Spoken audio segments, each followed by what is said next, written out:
mga kabataan lumalapit kapag may problema, tas minsan nawawala na kapag na-answer na yung prayers. Mga ganun po. Tsaka po, ngayon po kasi mas ano na po yung social media. So para po sa sarili ng iba, once na nagpe-pray naman po sila for their self, okay na po yun. Parang doon na lang po yung belief nila, kahit na hindi na po masyado nagsisimba. Dati po, nagsisimba po ako, pero hindi po ako masyadong nakikinig sa mga mass. Parang boring po yung homily po, ganun po. Iilan na lang po yung nagbibigay halaga sa totoong ng simbahan, ganun. Parang konti na lang pinagbibigay ng halaga, ganun. Influence of internet, ganun. Sa influensya na rin po ng social media, nawawala ng oras, ganun. Sa palagay ko po kaya po ayaw po nila mag-church kasi po tinatamad na po sila, parang nakatutok na po sila sa mga cellphone nila, social media, ganun po. Palagi po silang focus sa paglalaro, tas pag-gadget po, tas pagko-computer. Tinatamad po sila, tas yung iba po gumagala na lang po imbis na po magsimba sila. Dahil po mas binibigyan na po nila ng halaga yung mga kaibigan nila sa paggagala. Kulang po sila sa atensyon, sa pagmamahal ng mga magulang po. Or mas lalo na rin po yung mga tinuturing nilang pamilya, katulad po ng kaibigan. Yung minsan kasi hindi nararamdaman ng estudyante yung, or yung bata yung suporta ng parents. Kahit sabihin natin sinusuportahan pa rin sila. Parang minsan hindi opo. And yung pagiging proud po sa mga nagawa namin and achievements namin and sa mga efforts na nagawa namin. Para sa ating mga nakakatanda na gustong gabayan ang mga youth, ang pinaka-importante sana nating isipin is yung we should not understand youth, we should guide them. Ngayon is mahirap talagang hikayatin ang mga kabataan kasi maraming influences. And second thing is we should inspire them, and how to inspire is to show them that we know how to pray. And that's the important thing, we know how to pray. Kasi gusto nilang makita is example. Yung halimbawa, yun yung gusto nilang makita. We cannot just tell them na ito ang gawin mo, pero sa tayo, ginagawa natin yung kabaliktaran. So, we try to show them a good example, a good model. And with that, sa tingin ko, may hikayat natin sila na pumasok pa at magsilbi pa sa simbahan.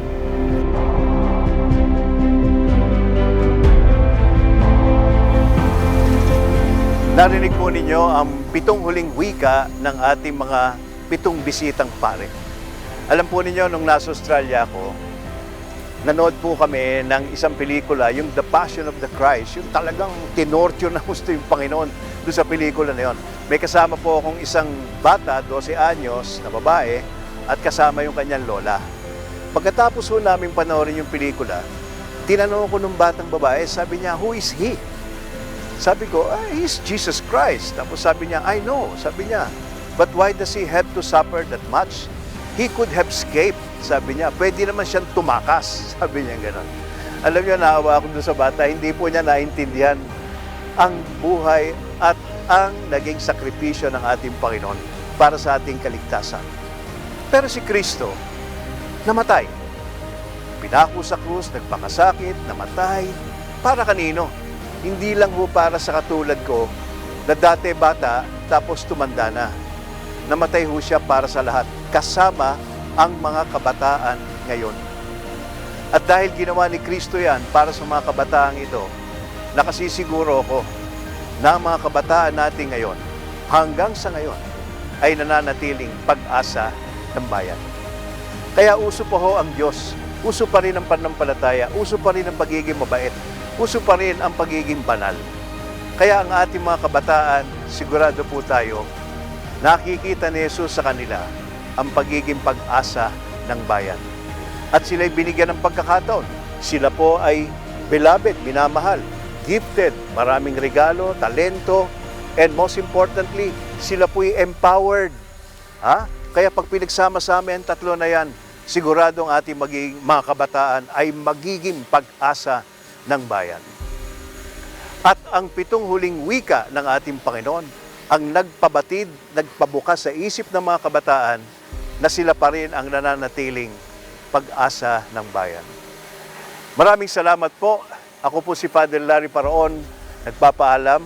Magkikita tayong muli sa isang taon para po sa ating 7 huling wika. Pagpalain po kayo ng Diyos.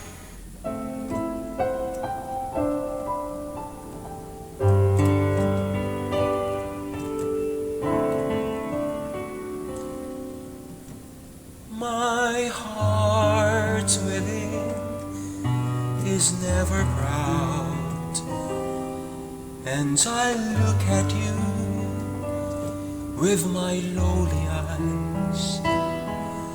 My heart does not yearn for things too high, nor dream for things too great, or thoughts too wise.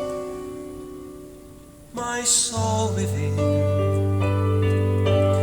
finds its peace as I rest safely now in your quietness. Safe like a mother's lap where all my troubles cease. My heart finds rest in you, where my joy is endless.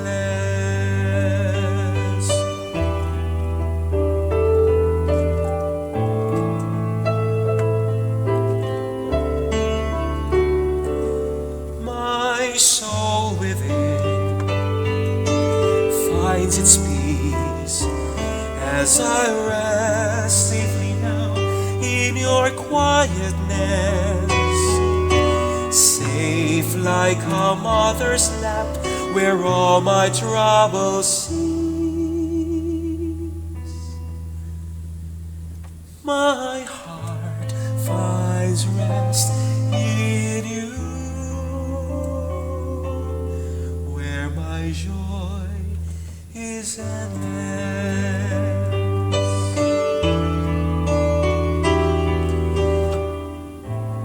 Where my joy is endless. The 7 Last Words Year 32 is brought to you by Fortune Life Insurance Company, securing your tomorrow today. Promise? Promise? Promise? Promise. Ang Fortune Life, maaasahan mo, tapat sa pangako.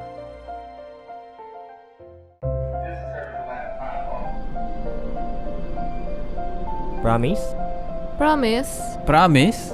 Promise. Ang Fortune Life, maaasahan mo, tapat sa pangako. Philippine Amusement and Gaming Corporation.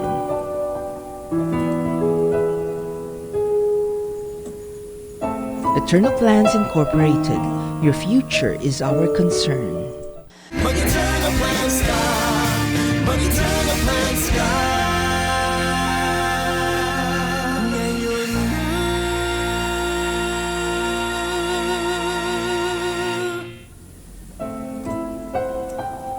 Allison's Chemicals Incorporated. Gibson Shoes, manufacturer of military and safety shoes. Gibson Shoes. DWIZ. Ito ang DWIZ 882. 882. Nagbabalita sa mamamayan. Naglilingkod sa bayan. 50,000 watts. The 7 Last Words Year 32 would like to thank its following donors.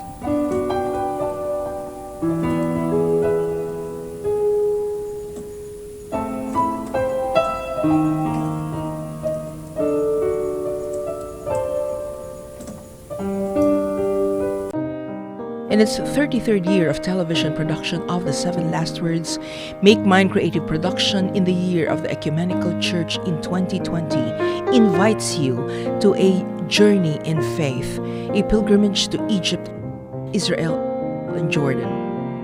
Experience the sites where actual miracles happen and where faith comes full circle. All rates are inclusive on a full board package.